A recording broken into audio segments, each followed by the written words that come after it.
High, আসসালামু আলাইকুম। আরেকটি নতুন মিনি ব্লগস নিয়ে আসলাম। পুরো ভিডিওটা কালকে কমপ্লিট করতে পারি নাই।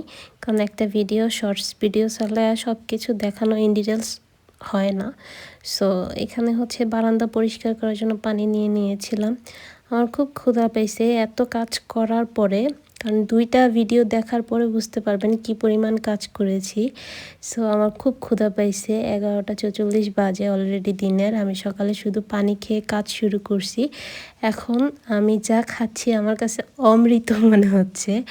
কথায় আছে না যে, যেই জায়গাটায় তুমি সোনাকে সেই জায়গাটা তোমার কাছে সর্বশ্রেষ্ঠ সুন্দর জায়গা হতে হবে এবং যে খাবারটা তুমি খাও না কেন সেই খাবারটা সবচাইতে বেশি মজার হতে হবে বা স্বাদের হতে হবে, সবচেয়ে দামি হতে হবে। আপনি অনেক পরিশ্রম করার পরে দেখবেন আপনি যাই খান না কেন ক্ষুধা পেটে সেটাই আপনার কাছে অনেক বেশি ভালো লাগবে। আমি জানি না এই পিঠাটার নাম কি, আমি ইউটিউবে দেখে বানাইছি প্রথমবার।